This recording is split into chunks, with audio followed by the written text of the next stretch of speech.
드리면 하나는 근대 식민지 국가 중에서 국경을 접한 옆에 나라를 식민지한 예가 없어요. 하나. 유럽을 보세요. 유럽 나라는 다 우리가 유일한 대륙을 경우군요. 건너가서 아프리카라든지 아시아를 식민지로 했죠. 지 옆에 나라를 어떻게 식민지해요. 그게 다른 거. 두 번째는 일본과 한국은 이 동문동종이라고 해가지고 비슷한 문화와 네. 글을 가지고 있어요. 한자를 쓴다든지 어느 정도 유교적인 것도 있다든지 문화가 비슷하다. 그런 나라를 식민지한 예가 없어요. 네. 더군다나 한국 같은 경우는 전근대의 한국은 제대로 된 왕조 체제를 가지고 있었고 일본보다도 더 오랜 역사와 문화를 가지고 있어요. 그런 나라를 식민지한 예도 없어요. 대개 식민지라는 것은 부족 국가라든지 그런 나라들이었거든요. 네.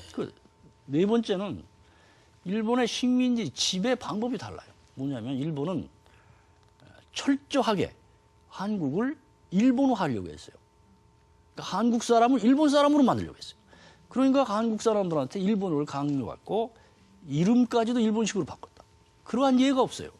예를 들면 영국 사람이 인도 지배하면서 인도 사람들 영국 이름을 쓰라고 하겠습니까? 우리는 그렇게 했어요. 철저한 일본화 정책. 이런 정책을 했던 거죠. 그런 과정에서 결국은 식민지에서 철도도 넣고 뭣도 했지만 그런 것들은 결국 일본을 확장하는 그리고 한반도를 교량으로 삼아서 대륙으로 침략해 들어가는 교두보 만드는 그런 정책을 했던 거죠. 네. 세계에서 볼 수 없는 예라고 할 수 있어요. 예. 따라서 이러한 문제에 대한 올바른 역사 인식의 변화와 또 서로의 그 일본의 어떤 본질적인 깨달음이나 이런 문제는 이게 쉬운 일입니까? 어떻게 보십니까? 쉽지 않죠. 왜냐하면은 그 역사라고 하는 거는 이 지나라 자기 나라 체제 안에서의 역사 교육이 이루어지게 말이에요. 국민국가를 만드는 수단이기 때문에 어렸을 때부터 쭉 배워온 역사가 있거든요. 그거는 결국은 자기 중심으로 볼 수밖에. 특히 일본은 그게 강해요. 왜냐하면 패전 전에 일본 역사의 그 뼈대는 천황을 중심으로 한 일본의 역사가 제대로 이렇게 짜여져 있거든요. 그런 역사로서 벗어나기가 쉽지는 않죠. 그러나 이제 패전 후에 메카도가 일본을 개혁하는 중에 제일 먼저 했던 게 그 역사 교육을 뜯어고치는 거였어요. 그러니까 그 천황을 중심으로 한 군국주의 역사관을 소위 민주주의 역사관으로 바꾸는 작업을 했거든요. 그래서 먹으로다가 막 치라고 했던 거거든요. 그래서 지금은 이제는 많이 바뀌었는데 그 바뀐 거에 대한 또 반작용이 나와가지고 아까 말씀드린 대로 구구파세 교과서들이 또 만들어지는 거예요. 그런 싸움들이 계속 일본 안에서도 일어나고 있어요. 그러나 이제 긴 시간에서 보면은 네. 역사관에서는 조금씩 개선이 된다고 보는 게 맞을 거예요. 이제 그런 면에서 일반 국민들의 역사 의식의 수준과 또 그 정도가 중요하다고 보는데 네. 일본 도쿄대학에서도 공부도 하셨고 하니까 일본 사람들의 이런 이 역사 의식 수준하고 또 우리 국민들의 역사 의식 또는 역사 교육의 수준은 비교하신다면 어떻습니까? 이거 대단히 어려운 질문인데요. 뭐냐면 사실은 일본 사람들 역사를 대단히 좋아해요. 아주 좋아하고 역사가 있잖아요. 고등학교를 예를 들면 이 세계사가 필수 과목으로 지정이 돼 있어요. 우린 선택이지 않습니까? 선택이지만 우리는 세계사를 거의 안 가르쳐요. 수능이 안 나오니까. 일본은 세계사가 필수죠. 그런데 세계사가 필수인 반면 일본사라고 하는 자기 나라 역사는 어차피 배우니까 그것도 한 80%, 90%가 선택을 해요. 네. 그러니까 역사를 그만큼 철저하게 배우는 건데 우리는 고등학교에서 국사는 일단 다 배운다고 하지만 세계사는 거의 안 배워요.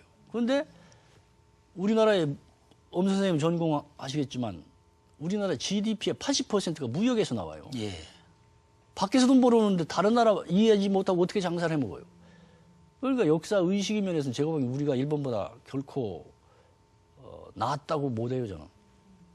그런 면에서 역사 교육자로서 우리 국민들의 역사 교육에 대한 관심을 한 번 더 촉구해 주신다면 어떤 점을 강조하시겠습니까? 우선 이 자기 나라 역사를 잘 알아야 남의 나라를 존중할 수 있어요. 이 얘기는 좀 TV를 보시면서 일반 국민한테 우선 자기 스스로에 대한 아이덴티티하고 자기 스스로에 대한 정체감이 있어야 밖에 나가서 행동할 때 당당해질 수 있고 상대방도 존중할 수 있어요.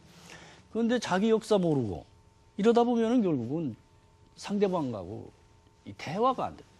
그런 점에서는 다른 어느 분야보다도 역사가 소중해요. 그리고 역사는 나이 들수록 소중해요. 이제 앉아 계신 여러분들이 중고등학교 때 그렇게 싫어했던 역사를 이제는 가장 좋아하는 책이 역사책이거든요. 그건 무슨 얘기냐면 역사 그 자체가 인간 삶의 총체적인 기록이기 때문에 거기에 모든 지혜가 담겨 있어요. 거기에서 무한한 앞으로 나아갈 길에 대한 교훈도 얻는 거고 방향도 찾을 수 있는 거. 그럼 그런 걸 생각하면은 수학, 영어 잘하는 것보다는 역사 잘하는 게 훨씬 나이 50, 60 들어가면서부터는 소중하다고 볼 수가 있어요. 네.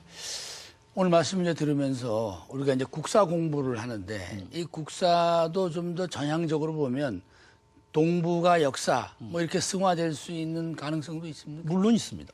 왜냐하면 우리 역사 자체가 있잖아요.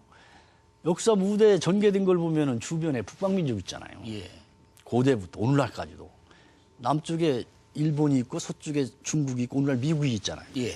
우리 역사 자체가 결국 국제 관계 속에서 맺어진 역사예요. 지금 우리는 다 잊고 있습니다만은 몽골이라든지 카자흐스탄이나 터키 가면은 그 나라 사람들 우리를 보면 형제 나라라고 그래요. 세계에서 대한민국을 짝사랑하는 나라가 몇 개가 있는데 전부 다 그 무슨 스탄이라고 하는 말 들어가는 나라가 있어요. 네. 키르기스탄이라든지 카자흐스탄이라든지 우리 형제 물론이죠. 왜 그러냐? 돌궐이라는 나라가 우리가 있어요. 예. 고구려 옆에 돌궐이 있었어요. 예. 같은 계통의 민족이에요. 수많은 북방민족.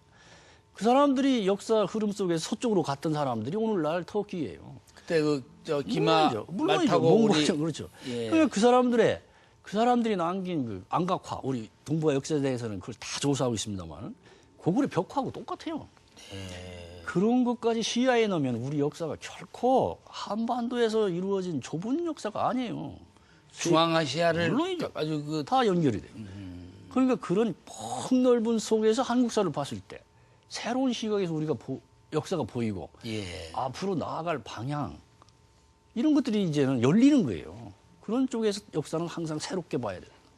그런 측면에서 한중일이 공동 교과서를 좀 만들어서 함께 서로 이해하고 미래를 열어나갈 수 있는 그런 작업도 좀 하고 계신다고? 물론입니다. 예.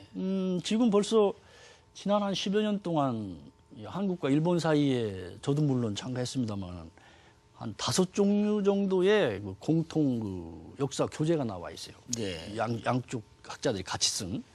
그리고 우리 재단은 독일에서 최근에 우리가 후원을 해가지고 유럽판 동아시아사 편찬을 하고 있습니다. 그렇게 되면은 유럽 사람들이 봤을 때는 한국이 어디 백현인지도 몰라요. 주로 동아시아사 하면 중국이나 일본을 생각하거든요. 그게 아니다. 우리가 지원하니까 한국사도 3분의 1을 차지해야 되겠다. 라고 해서 만든 책들이 곧 나오게 됩니다. 그렇게 되면은 자연스럽게 한국사뿐만 아니고 동아시아 속에서의 한국이라는 것도 부각이 되리라고 생각합니다. 네.